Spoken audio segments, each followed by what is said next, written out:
Laurie Huston's News for the Heart is dedicated to helping you give a voice to your own soul. Our hearts have the power to free us from pain and the struggles that keep us from awakening to our true essence. Join Laurie now as we delve into our heart and soul to find the path that will open us to the possibilities and lead us to the life we love to live. And good afternoon. This is News for the Heart. Today I have David Watson with me. We're going to discuss our natural intuition and psychic powers and what that kind of means. So this should be an interesting show. I'm looking forward to it. I mean, certainly that is kind of what I do. So it should be interesting to see what it is that we're gonna discuss. I'm sure we'll bring the Willows on at some point, and you can go to relax and disappear for a little while, have a sleep. And anyway, so welcome, David. Well, I'm awake right now, which is a good thing. Yeah, always a good thing. And well, that'll be an interesting topic. You know, we've covered a lot of things in our chats over the months and years, but you know, it always comes right back to people becoming self-empowered and to having a sense of who they are and their true self, and not depending on who they are for the people around them or the circumstances around them, but rather to determine who they are through how they're feeling and experiencing life within, you know, and that's what intuition is all about. Sure. It's that inner knowingness, that interconnection with a larger energy that we're all part of. And psychic abilities, those are simply, in my opinion anyway, you know, if you were going to define them, we'll have 300 other psychics call up and go, well, no, I have, you know, so we all have our own view of it, but absolutely. But I think psychic ability is the expression of intuition in a more focused way, you know. That's interesting. So I think everybody's intuitive. Absolutely. You know, I don't think there's anybody out there who hasn't sort of been thinking about their old buddy Bob or Joanne or whatever, and suddenly the phone rings and there they are, you know, and you just say to them, I know you're not going to believe this, but I was just, and you've had people do that to you as well. You know, you pick up the phone, you haven't thought of any, and suddenly you think, yeah, you know, I think I'm going to give Ambrose a call, you know. And then Ambi on the other end of the line goes, I was just thinking of you, you know? So it's like that. So what exactly is that? What do you think that is? How would you define it? It's an interesting question. I mean, to me, intuition is multifaceted because we have intuition that comes from our heart. Right. We have gut intuitions, which is more of a warning. We have intuition that comes from our heads, which third eye, or our creativity. You like intellectual intuition, emotional intuition. Yeah. Okay. So there's intellectual, mental. That's fair. Yeah. Like mental, emotional, physical. Some people when they get spiritual. Some people when they get their intuition, they get it physically, like their body reacts. But then there's also So what's your definition? Your definition. I don't know that I have. Well, I mean, you call it your intuitive soul. I'm certain you must have had some thought about the word intuition before you clomped it on in front of soul, you know? Well, because it's so multifaceted, and because we perceive intuition also differently. Like it's so unique to each of us, because we can do it through feelings. We can do it through, so we're an empath, we're clairvoyant, we see things, we're clairaudient, we hear things.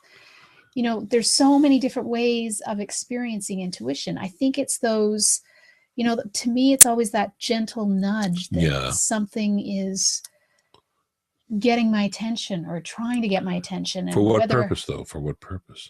Well, I mean, I think it varies. You know, when it's a gut warning, it's telling me, you know, it's trying to protect me. If it's for someone else, then, you know, they're offering information. Usually that's my heart stuff where, you know, they're coming from this, you know, place, and I pick up on feelings, how they're feeling or how they're, you know, experiencing stuff. And, you know, with intuition, it's always, you know, what happens right now. I mean, they can ask questions about the future, but it doesn't really matter, because if they make a different choice, if they know what could be the possibilities that are coming, as soon as they make a different choice than the one they're on right now, then the future will change. So it's like, I guess it's intuition is possibilities of what could happen. Our body, our spirit, our heart, our head, our, our gut, they all play a role in intuition. Mm-hmm. And I guess, some of it's for right now and some of it's for the future and some of it's to remind us of what happened in the past. Well, it's definitely an expression of the sense that you get of intuition through yourself. But I think it's interesting because, we each of us has that capacity to tie into that matrix of invisible consciousness that we're all a part of. And that, to me, I kind of go like to that place to kind of define it a little bit, or maybe to qualify it perhaps as to the fact it's an extra sense that we hold and maintain within ourselves that every human being has. Because if we didn't have that sense, we wouldn't be human. Okay? We would be less than. We would be different than what we define humans as. Right. Okay? We all have this sense, I believe, of knowing in advance. Pardon me.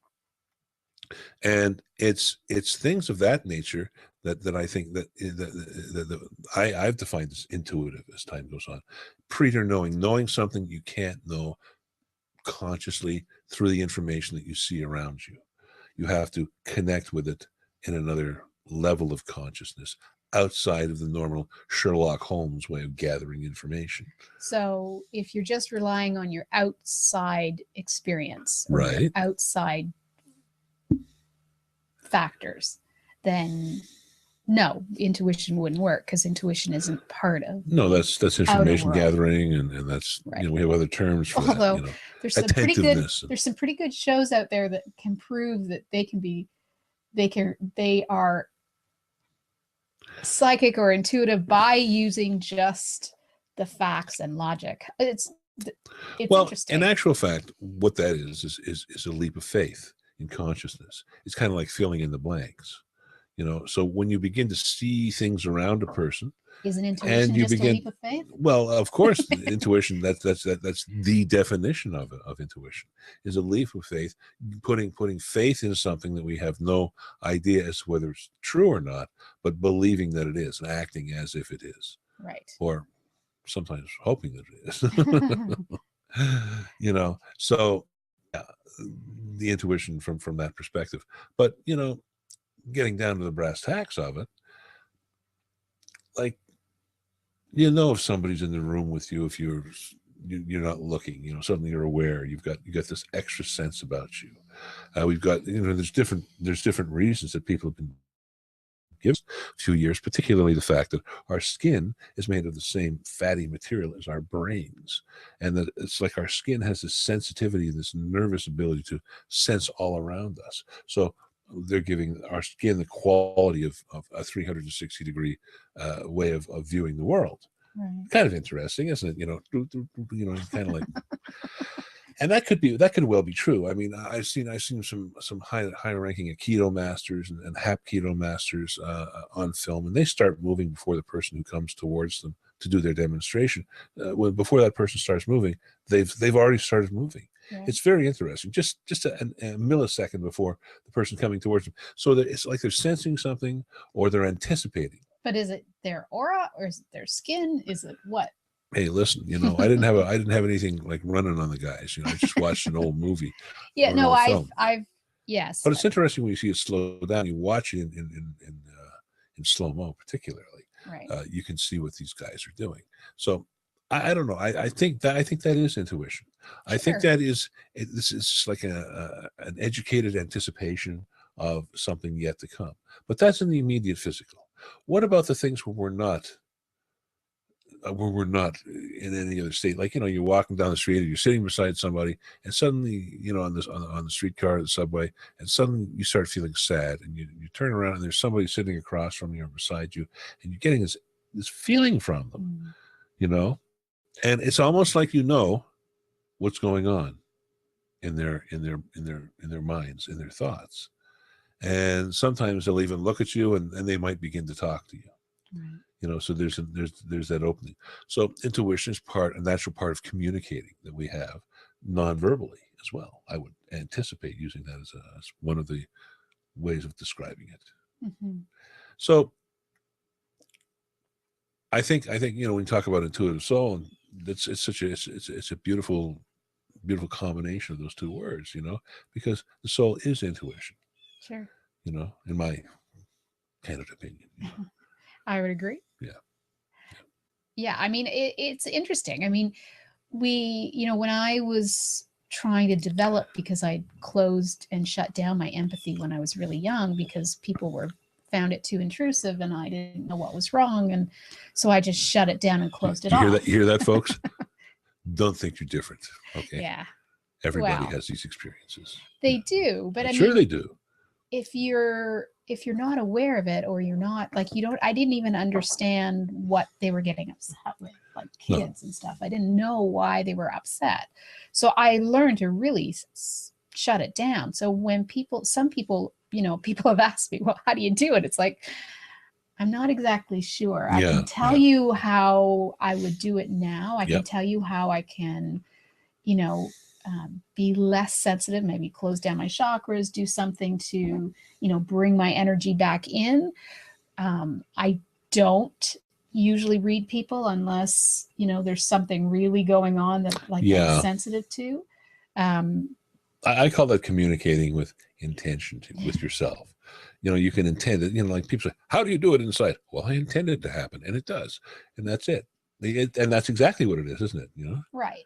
But it's also how I learned. Yeah. Right. So I learned, and that's where the school system, fails a lot of people, a lot of kids these days, because there's a lot more empaths now, because it's really the way of the future, because we have to stop all this lying and all the games and all the masks we've been playing with. So that's why it's so prevalent now, so that these kids can just call bullshit when they see it, that they can identify and say, this isn't the life I want to live anymore. This isn't how anybody should be living. Why are you stuck in this old, modalities that no longer work? Paradigm, right? So anyway, I mean, empathy is how I learned, but the school system used primarily your visual and auditory. So they didn't teach you how to learn by doing, by being. They taught you, school wasn't necessarily difficult for me because I enjoyed the atmosphere of school. I enjoyed being the social aspects of school. So that allowed me to participate more. But if I didn't understand something, like if I had, math and science, and I had like a teacher or professor that didn't explain to help me understand it from a level of being or a level of knowing, I couldn't do it. So I mean, there's lots of teachers out there, right? That hey, listen, you're talking to the guy who was arguing with his physics prof or teacher in grade 12 or 13, who was saying the guy drew a chart, right? Positive 2, negative 1, negative 2, in all 4 directions, So, and then he draws a 0 in the middle, and he says, we have this divides us into 4 infinities. Now, of course, as soon as I thought, well, hold it, isn't the definition of infinity infinite? So how could you have 4 infinities? There can only be 1, So I said to him, well, maybe that 0 in the middle where they all intersect, we could refer that to as of the center of infinity. And he's looking at me like, what the hell are you talking about? And he never got what I was talking about. And you know what? He didn't impart enough information in that sessions for me to understand what he was talking about, because it wasn't in my way of thinking. But that perhaps is because each one of us does have a different way of perceiving the world. Right. Okay? And so that also means that our intuition, I mean, typically our intuition is also based on how we learn. So how do you mean? Well, there are some people that are very visual. So probably, more than likely, they will be clairvoyant. There's some people that learn through hearing. So they listen to music, they do all that stuff. And they're likely clairaudient. Right? So, that's their primary representational system, right? Right. NLP 101. Right. Okay, yeah. That's how I think. But then there's also the different levels. So it could be mental, it could be emotional. And I mean, it's not a huge surprise if you look at my astrology chart, which is full of air, not completely. Yeah. I'm pretty, right? So that's right. I do have a lot of like mentally, I will go through, so I'm kinesthetic, but I mentally go through it first. Right. Like there's an aspect of my brain having to sort of figure it out as well as, so it's interesting. And then I go directly from mental to spiritual. But some people will be more emotional. Some people will be more physical. They feel through the body. So everybody's so different. And that's, I think, what confuses people, because they think it's supposed to, like, when I was young, you know, most people were clairvoyant or clairaudient. They didn't, right, you know, clairsentient. It wasn't something that they even talked about. So I didn't understand when I was trying to develop my intuition what that meant, because it wasn't really something that was talked about very much. So I had to relearn it and then understand what it meant, because I would get symbols, I would get pictures, but they may mean something to me. They might mean something. That's why tarot is so ideal for me, because it's not intrusive. There's lots of symbols. I interpret the symbols from my experiences, but they're more for the person, right? That's right. So, I mean, it's so unique and so different that people get confused. They don't know. That's, I think, why people don't think they're intuitive, is because there's so many different ways and they're expecting it to look a certain way. But that's us, right? We're always trying to control things. We're always trying to say, well, it has to look like this, but it doesn't. There's so many different ways for it to look. Yep. And we just have to. So I think, one of the ways to look at it is, how do you learn? So that's how, I kind of, on my site, there's a test based on NLP of how we learn things. And typically I found that that's usually how people intuit as well. So they use that main sense to intuit their information still, but from a different place, not from, some clairvoyants actually do see physical things. They see ghosts, but most people are in their third eye kind of clairvoyant. So it depends, right? We still have to connect to that different place, but we seem to have. And my grandmother actually saw people. Yeah, there are people like that, right?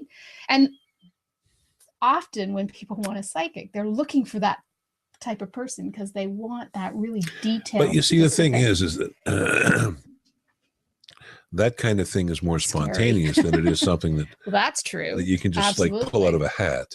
If somebody says to my grandmother, can you see my great grandma, a medium, Beatrice or something, no. But right.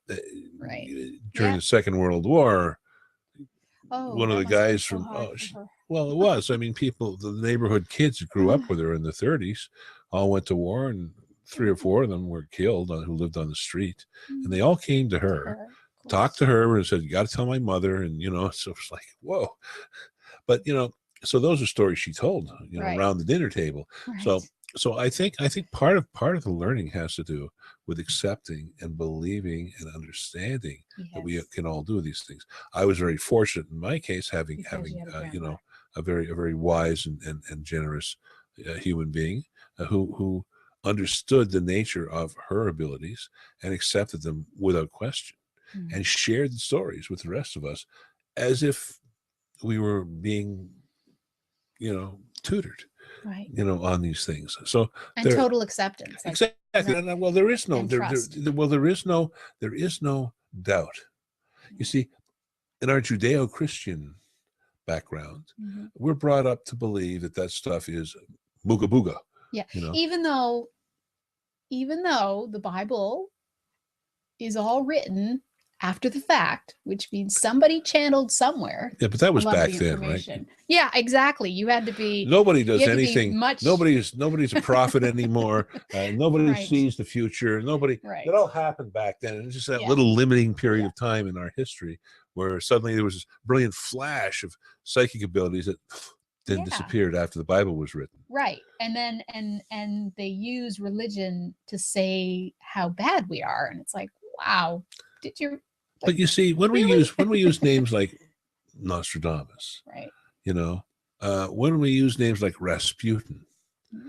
when we use names like Madame Blavatsky and people like that, we have people. Well, Aleister Crowley, who called himself the Beast. I mean, unfortunately, he was mentally deranged, he just heroin addict. Went a little bit on the dark side. Well, he had his addictions and his darkness, and I don't know if that had to do anything to do with his studies. I think that anything that you study, you can always find darkness in it. But that's the reason a lot of people are afraid of psychic abilities, are afraid of all of these things, because they're afraid of, dark, scary things that can get them. Right. They don't want to know. And things that go bump in the night. That's right. And yeah. And if you don't, like, I did have an experience when I was much younger that I guess would be considered a clairvoyant or a medium type experience. Sure, okay. But it scared the crap out of me so badly that I, said I don't want to ever have that happen again. Did you feel threatened? I was just a kid, and what I discovered, and I think I always knew, the house that we lived in when I was a child, so up until the age of 7, I think, was one of the ending, like Owen Sound used to be near the northern part of the railroad, the Underground Railroad. And so what I saw was just this long line of ghosts that were black that were coming down the stair from the attic. Uh-huh. And I believe something had happened to them because they were all coming down the attic. One of them stopped and looked at me. That's what freaked me out. But they kept coming down and they were going into the washroom. And I think something happened there where I think that something happened. I think in the room that the washroom now was. Yeah, I think it was an elevator or something happened that broke, or anyway. Or maybe they got caught. I don't know, but well, it wouldn't have bothered anybody getting caught in Canada. No, but something happened that was bad, and the attic always gave me the creeps even before I saw that experience. So, but yeah, we probably should go to break. We've been sort of chatting. It's been a very interesting discussion. Well, we'll hold that thought. Yeah. We will get more to the heart of what matters. We were talking about intuition, and we'll be right back. Hi, I'm Laurie Huston, and I have a great show on bmajor.org called News for the Heart. I'm an intuitive counselor, coach, and teacher with professional qualifications and certifications, as well as natural clairsentient and claircognizant abilities. I've been on my spiritual path for over 20 years, and during that time have acquired through extensive studies, teachings, and sacred texts over 30 different healing modalities, which are continuously being added to as life is an ongoing journey. My passion is on relationships, limiting beliefs, energy that is blocking you, and awakening consciousness as we become more heart-centered. You can find out more about me at my website, intuitivesoul.com, or call me at my toll-free number, 1-855-444-SOUL. That's 1-855-444-7685. And I'd be honored to connect with you. Let's get to the heart of what matters. Do you want to become more empowered, connected with your core, guided by your heart and soul's purpose, be more balanced and have more mindfulness? Are you searching for the answers, wanting to understand your relationships better, why your intimate relationships, friends, family, and even work colleagues can impact your quality of life? How your relationships interfere with your business, career opportunities, and even starting your own business? I'm Laurie Huston. I have a free weekly advice column with bmajor.org called Heart Lessons. Our hearts have the power to free us from pain and the struggle that keep us from awakening to our true essence. You can send me your questions, or for more personal guidance, contact me at intuitivesoul.com or call me at my toll-free number, 1-855-444-SOUL. That's 1-855-444-7685. And let's get to the heart of what matters to see your heart lessons. Want to know where you can hear Laurie Huston's News for the Heart? Well, that's easy. You can tune in to Laurie via Clear Channel's iHeartRadio, Spreaker, Blog Talk Radio, iTunes, and at bmajor.org. Now, back to Laurie Huston and News from the Heart. And welcome back. This is News for the Heart. We're back with David Watson. If you want more information about David, you can go to his website, askthewillows.com. So that's askthewillows.com. We're still talking with David. We may bring the Willows in for the last segment. I'm not sure. That might we may work. do that. We may do that. We've been getting to the heart of what matters by talking about intuition and how it sort of, I guess it's different for everybody. And I know that right before the break, I was talking about an experience I had, and I don't know that I've ever had that type of experience before. I do know that.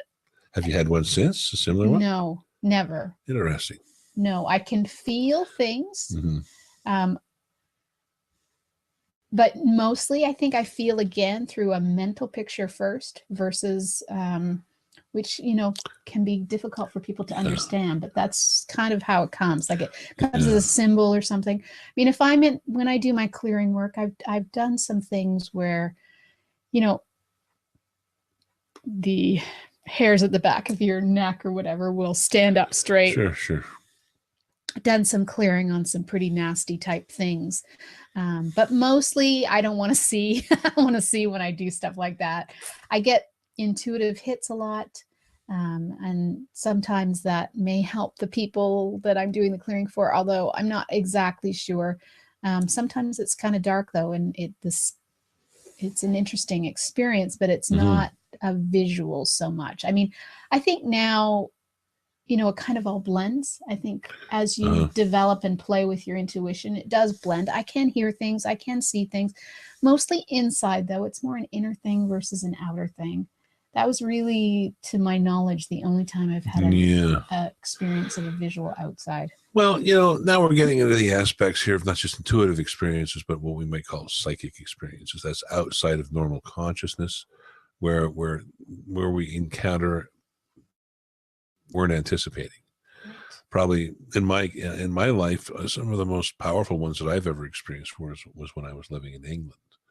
Yeah, very old. Yeah, well, I have a little bit of a theory about ghosts and wraiths and let's hear it.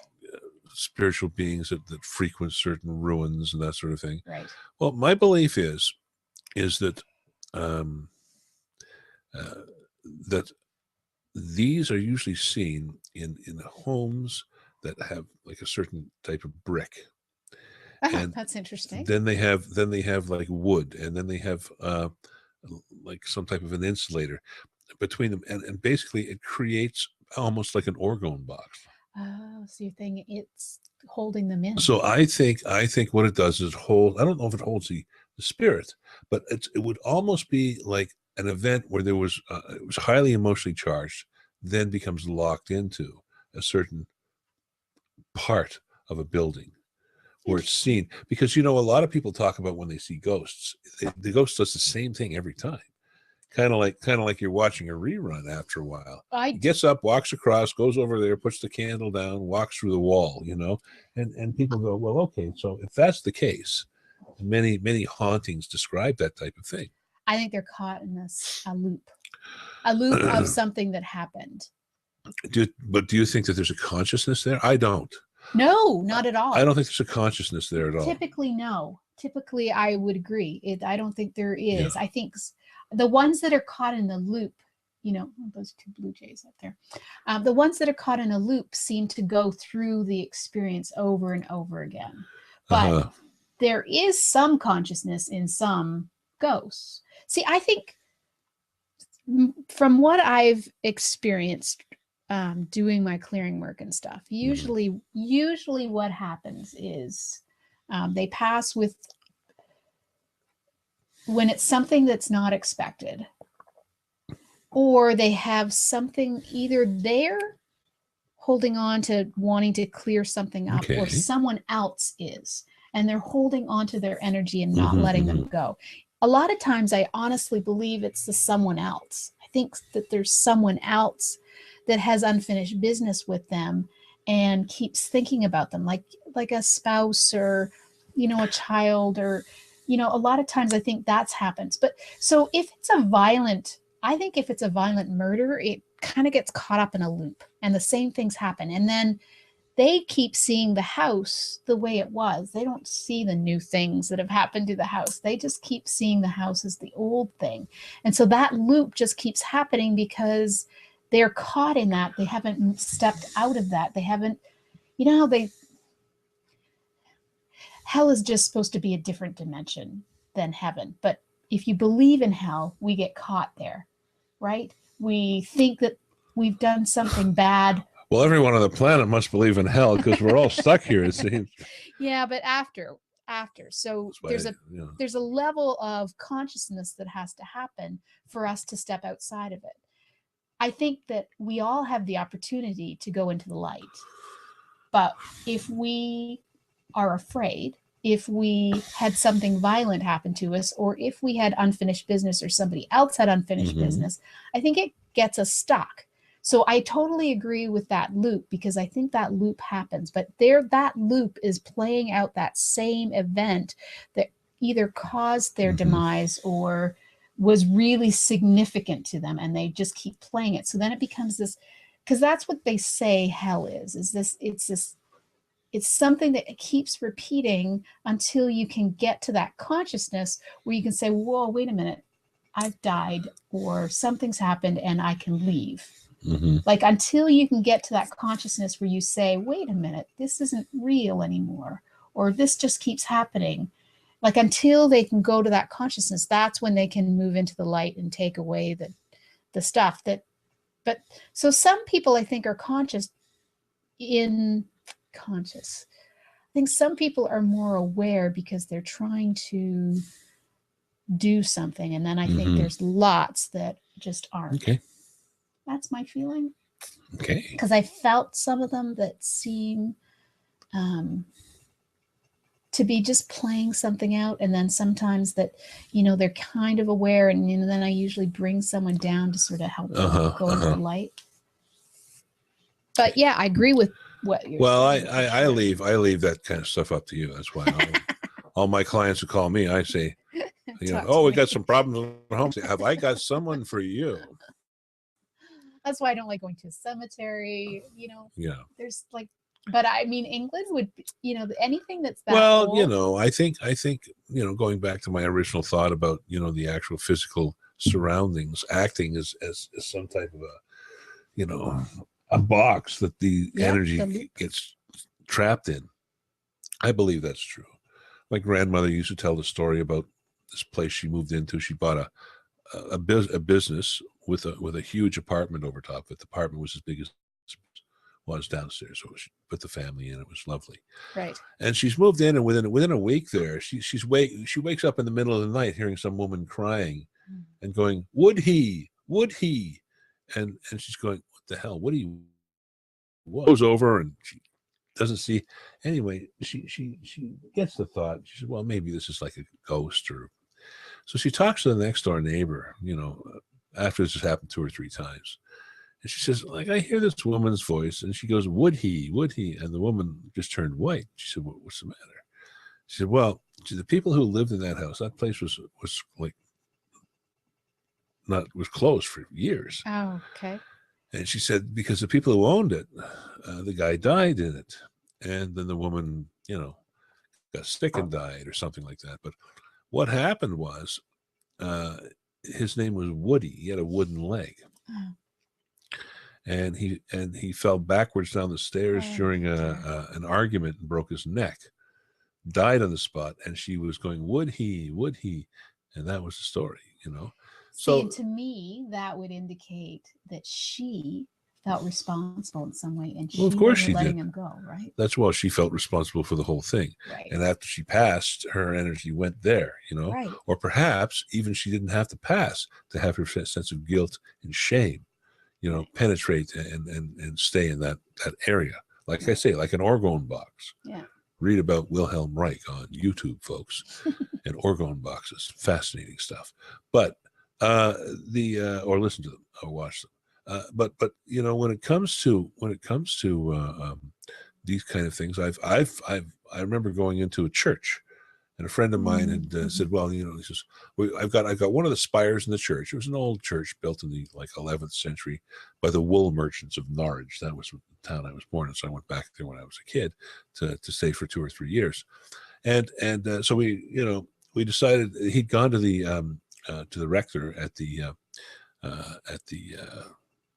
church, and they said, well, we store our gardening equipment upstairs in the top of the spot, but if you clean it out, you can use it for meditation. Nice. So that was very cool for us, you know. So sure. so you walk into this, and it was like a stone building, you know, just beautiful stone building, and great big thick what do you call those coming down on the wall? Tapestries. Oh, okay. Beautiful tapestries. And you pull them to one side, and then there's this little nave. And you walk through the nave, and you walk up these stairs, you know, like a little curly stairs, and you get to the top, and you walk into literally open air with a little spire over top of it, and you can look out and see the whole town from there. Nice. And there's all this gardening equipment there, right? So we take the gardening equipment down, and we go up, and we set it all up. We start meditating. And while we're meditating, right, we hear this choir singing. And I thought, and I get up and I look over the edge. I can't see any cars in the parking lot. I'm going, I wonder where the choir came from. So we go down the stairs, and halfway down the stairs, the choir stops singing. When we get down there, we walk into the church. No one's there, right? And we went back up the stairs. You get back up to the top again. The choir started singing again. So we just got used to the choir singing when we were there, because that was a lovely feeling. It was a wonderful, loving feeling. And I think that may have been one of the places where that energy was stored, in that building, you know. So then a place at the bottom of town called Cow Tower, you know, on one of my many walks around the city. And Cow Tower was actually a watchtower at the south end of the city. It's a walled city, and one of the last ones in Great Britain, in fact. And the Cow Tower, the top had come out of it. It was just like a great big silo. You know, so there was this big nave, and I'd step into the nave, and you could see like a smokestack, looking up a smokestack, you see the sky, right? Anyway, in this end of town, whenever you were there, the trees were always like getting blown around, no matter, it could be dead still anywhere else. But down there, the trees, and you'd step into the tower, and you'd hear people moaning and groaning. Oh, like that, you know? Right. So I kind of went to one of the local town historians and said, you know, like, what happened to Cow Tower? And they said, oh, don't you know, during the Black Plague, they used to schlep people down there and dump the bodies. It was as far away from the town as they could get. And not everybody was gone by the time they got there, you know. So they kind of passed their last moments there, you know, and definitely picked up on that. And I've had other experiences over the years and under similar circumstances. So that's why, you know, it doesn't freak me out. What it did is drew me more and more towards trying to determine what this was about, you know, because it's very real. You know, it can only be a subjective experience, because, you know, that's the way it goes. You know, you can't be objective about that, but I think there's no such thing as objective opinions anyway. They're because you're having them, so you're subjective. So therefore, anyway, I think that kind of thing is a reflection on our capacity to tune into that energy around us. And again, it's like there's pockets of it around. It's stored a little over here and a little over there. Why don't you get that, like when you're walking down the street? You don't. You know, you get it in a room or in a you know, well, usually in a room of some sort, or a place where there's been like executions or something like that. Definitely. People down at the Don Jail in Toronto don't like going in there, into the old section. Well, I remember when they opened up the courthouse, and that was like the place to be. But every time I would go there, I'd feel really, really yuck. And it's like, oh yeah, well, that's where our last hangings were. They used to hang people there. That's right. That's right. Well, that explains it. That's right. So, you know, so we pick up on now as to how we feel about them and how we interpret that information. That's up to us, and that's where our beliefs come in. The kind of things we've learned about in life, and who's taught us how to react or, you know, act around these things. And I think for the most part, at least my generation was not really big on believing these things. I mean, I had a heck of a time when I was a young man trying to talk to people about stuff like this because, they just look at you like you were cuckoo. Right. Now they know I'm cuckoo, but back then they just looked at me. But the fact is that when you go and study those things, those experiences I had in my 20s, right. So and I've had other experiences, of course, since that time, but these were very powerful experiences. Yeah. So I think when we have those experiences, like a waking up to us, it's a call from within that's saying, like I pick up on the stuff around me. I pick up on things that I have no explanation for. Right. Therefore, I am more than what I thought I was. I understand more and I connect more. Therefore, I have to study more and research more. At least that's what I did. Nice. Other people who have those experiences are afraid of them because they were taught to be afraid of them. Right. Oh, if you have those, it's the devil. Okay, really? If that's what you like to believe, then that's good. But when we're taught to be afraid, when we're taught to fear our own intuition, our own psychic understanding, when we're taught that it's evil, that it's against the edicts of God, then we're being steered away from what we really are. And I believe that there has been over the years, I wouldn't call it like a conscious conspiracy, but if you really think about it, as over the years, whenever we have a major religious movement, whatever it is, whether it's Christianity or Judaism or Islam, none of them are really big on like ghosts and goblins. They're always considered to be evil. They're always considered to be negative, unless, of course, you have an angel show up. Then that's okay. Yeah, that's good. Now, we're not sure what an angel is, but we definitely know they're not a ghost or a bad guy. But only special people can have that's that, right, especially if you're Catholic. And back in the day, though, not today. Mm-hmm. And if you see them today, you're kind of persecuted a little bit. Now they just think or a crazy. lot. Yeah. Well, and now we all sort of go, yeah, I think that might be real, maybe. Yeah. But maybe not. Probably not. It is interesting. Yeah, it is. We're going to go to break. Okay. All right. I think we're bringing the Willows on, or do sure, you want to we could do that. Okay. Yeah, all right. So I don't know what the Willows will have to say, but okay. We can add that to our show today. That'd be lovely. You're listening to News for the Heart with David Watson, and the Willows will be back when we come back from our break. Hi, I'm Laurie Huston, and I have a great show on bmajor.org called News for the Heart. I'm an intuitive counselor, coach, and teacher with professional qualifications and certifications, as well as natural clairsentient and claircognizant abilities. I've been on my spiritual path for over 20 years, and during that time have acquired through extensive studies, teachings, and sacred texts over 30 different healing modalities, which are continuously being added to, as life is an ongoing journey. My passion is on relationships, limiting beliefs, energy that is blocking you, and awakening consciousness as we become more heart-centered. You can find out more about me at my website, intuitivesoul.com, or call me at my toll-free number, 1-855-444-SOUL. That's 1-855-444-7685. And I'd be honored to connect with you. Let's get to the heart of what matters. Do you want to become more empowered, connected with your core, guided by your heart and soul's purpose, be more balanced and have more mindfulness? Are you searching for the answers, wanting to understand your relationships better, why your intimate relationships, friends, family, and even work colleagues can impact your quality of life? How your relationships interfere with your business, career opportunities, and even starting your own business? I'm Laurie Huston. I have a free weekly advice column with bmajor.org called Heart Lessons. Our hearts have the power to free us from pain and the struggle that keep us from awakening to our true essence.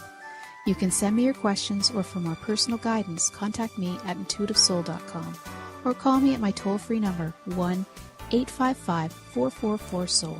That's 1-855-444-7685. And let's get to the heart of what matters to see your heart lessons. Want to know where you can hear Laurie Huston's News for the Heart? Well, that's easy. You can tune in to Laurie via Clear Channel's iHeartRadio, Spreaker, Blog Talk Radio, iTunes, and at bmajor.org. Now, back to Laurie Huston and News from the Heart. Welcome back. This is News for the Heart. And as you can see, as there's no glasses, we have the Willows with. All right. So we've been talking about intuition and I guess psychic and what that means. I'm sure you were sort of listening in on the conversation. Is there anything that you want to add to it or discuss around intuition and psychic phenomena? Well, this process that you are watching right now is indeed exactly this, a combination of intuition and psychic abilities. It is a matter where the entity David puts his conscious mind to one side and opens to the energy about him on a spiritual level, so to speak. And this is what intuition is about. It is as if you would see that all beings are connected through one single energy containment. There is only one energy in the universe, and everything is made from it. It becomes differentiated as you enter into the third dimension, and you start getting involved in what you would call elements. But the biggest element of all is the element of surprise, you see, which is the surprise being there is only one universe and there is only one energy. So it stands to reason that all sentient beings, those who are thinking and acting and behaving in a self-directed manner, would have part of this ability to be part of the big connection, you see? Mm-hmm. And this is precisely what this is about when you were considering this. It is if you were saying, is your finger you? Well, no, but it is part of you, yes. Does it think independent of you? You don't know. But is it part of you? Yes. And if you want it to move, it moves, you see? Just like that. Miracle of miracles. So who is making it move? Is the finger making itself move, or is the mind making it move, or is the brain making it move? What is making it move? Well, it's too late. It's already moved and gone away again. So it doesn't matter. The fact is that all are connected. All are part of one great mind in this way. So when you begin to surrender to this thought and stop trying to control all of the aspects of life around you, you begin to go with the flow and the dynamics of events that you are involved in and enmeshed within. And as you are contained within those that are moving through them, you are then entering into a place where you are part of that flow. And that is the best way to describe this kind of connectiveness that you hold. There is the flow of life, and then there is the flow of you, and you are life. Life is you, and you are a reflection thereof. So what is your purpose in being? It is to have this experience. It is to have these emotions. It is to make these decisions. You see? Mm-hmm. So, I mean, there are a lot of people that play with their intuition, and there's a lot of people just don't understand it. Is there any, I mean, as we sort of explained, I mean, every intuition is so different for every single person that it's difficult to, define it. Well, defining it is not so necessary as it is using it. Right. You see? And using it means simply going with the flow, not trying to object to anything, not trying to push against anything, but being accepting in the same. The same as a child is accepting of the fact that one day they're going to stop crawling and get up and start walking, you see? It is that part of consciousness that the intuition brings forward in this way. You cannot separate the intuition from the mind because it is a product of the mind. And it is a natural aspect of it. In fact, it is the part of evolution that sets man aside from all other sentient creatures. Because this is not just a thinking level of consciousness here, you see.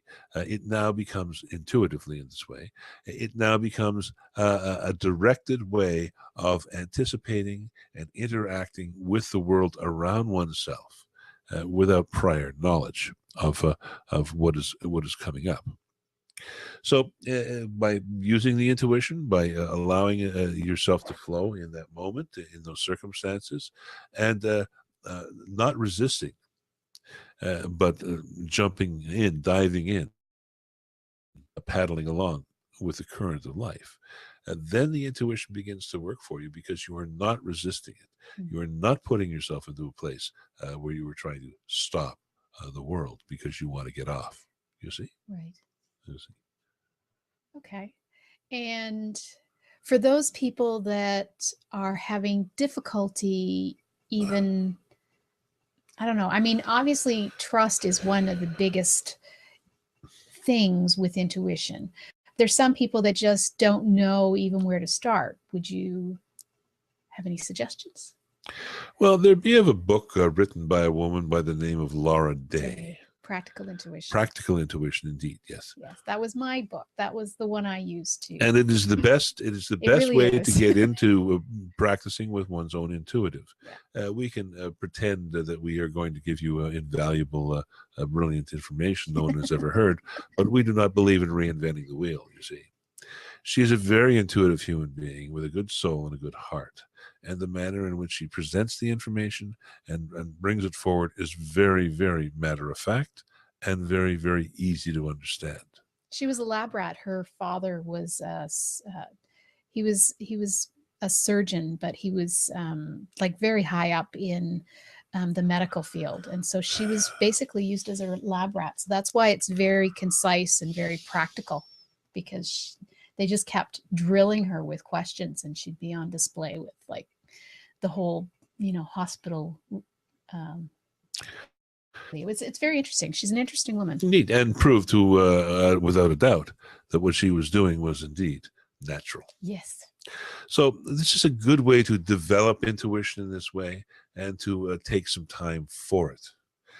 There are some very good exercises contained therein that will give anybody wishing it the opportunity to truly have some very quick and definitive progress. You see? Yes. And what do we do about our fears? I had an experience when I was much younger that really kind of blocked off a certain aspect of my intuition. Certainly didn't block off the rest of it, but... Well, we would ask the question, what was it that you were afraid of? I was just a child. I was scared. I didn't know what happened. Scared of what? Scared of being hurt? Scared of being stolen? Scared of being kidnapped? No. Scared of dying? What was it? I guess it was so unexpected, and it was my home, so I thought my home should be safe. So you didn't feel safe in that moment? I guess not. Indeed. I think that's probably it. So what was your question? How do we face our fears so that it doesn't, because that experience blocked me from being clairvoyant ever again. Well, you were not supported in your other beliefs by your own family. So you didn't really have anyone you could nip out and talk to about this one. So as a result, you closed it down. You kind of got to a point in your own development where you got to the point where you needed some type of a person to help mentor you in those. And of course, you in ensuing years, you have had many mentors and been mentored to many. It's always a two-way street, is it not? Mm-hmm. And this is the note. This is the aspect of this type of circumstance in this way. So it is wise to look at this, and it is wise to say, if you wish to not be afraid, learn more about what you are studying. Right. The more that you know, the less there is to fear. Unless, of course, you know that somebody's coming after you. We'd say with a smile, yes. At which point you don't fear, you then take action. You see? Good point, yes. So here you would note that in this case, that fear, an acronym for false evidence appearing real. Fear is something you project. It's projection. It is an anxiety aspect of life, yes? And it is projecting certain things into a future that may or may not ever come to be. So, but that happens in the moment, because once you start feeling anxious, then the fear wells up. Where am I going? What's going to happen? What's going to happen very specifically under these circumstances, you see? Mm-hmm. So the first thing we would suggest is look at things and try to gather information as logically as you can. Secondly, we would suggest look at yourself and realize You are a sentient being. You have consciousness, and you are in a body. You cannot be afraid of things that are not in a body. They cannot hurt you, and they cannot do anything to you, in fact, other than try and scare you. Yes. Which apparently they did a pretty good job of. Well, I mean, considering what kind of work I do, and considering the fact that Today, yes, yes, exactly. Do you think that this experience may have, shall we say, pushed you in this direction? Maybe. Or it would not necessarily be the only reason, but this may have been a turning point for Defining point. Yeah. Because it is here for you to look and say you are not afraid like of no ghosts, Right. Ghostbusters, yes, and this is you, and but you took you years to get to this point in consciousness, and now you act as somebody to help others who are in this place of fear. Right. It's difficult too at certain instances because certain people will have experiences, and it's difficult to draw the line between psychosis and experience as well. Entity David treats everybody as if the experience is genuine. That way, there is no trying to define whether somebody has a mental problem or not. Right. Because you would say, if somebody believes something is true, then ultimately it is true for that person, you see. So, the fears that come from these type of experiences are normally social fears. They are fears that one learns from one's family, from the church, from friends, and from Hollywood. Hollywood's a biggie. Yes. Hollywood is the original creator of myths and legends that never existed. You would note that in the world you live in today, people talk about werewolves and vampires like everyone has one in the backyard. And zombies, well, goodness me, you bump into them down at the grocery store all the time. But you see, the fact is that none of these are true. These are just imaginings of the mind, reflections of a larger consciousness. So what is to be afraid of? Perhaps to be afraid of losing oneself in the world that one lives within and have a feeling that one is a hollow person, which is what a zombie truly is. The Hollow Men, a very famous poem, speaks of these people who live lives without spirit and without joy. That is what a true vampire is. It's what a true zombie is, you see.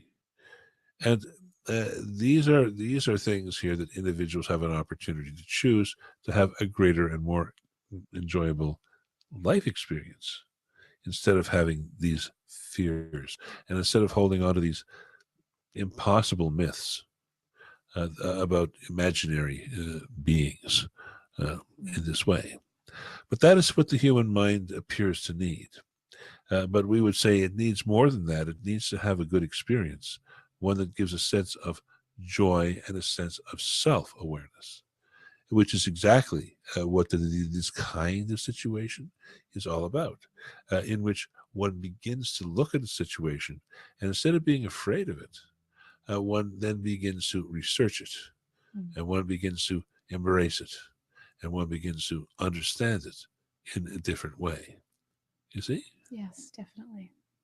All right. Well, this is a short trip today, so we thank you. If there's anything else you'd like to say? No, we are complete. Don't be afraid of no ghosts, and realize that that fear is always replaced by knowledge and by knowing, and it's only created by participating in things fearlessly. If you are going to try to practice any of your psychic abilities through many of the different formats that are available today, take an experimental attitude. Realize that no being can take you over or capture your soul. That one's yours. No one gets that one. And it's important to note this here, for there are many people who are afraid of this because they're afraid of losing their immortal soul, which we always chuckle about, say, if it's immortal, how in the world can you use it? Lose it, you see? It just exists. You're part of it as much as it is part of you. So keeping this thought in mind, then, we thank you greatly, and we release the form.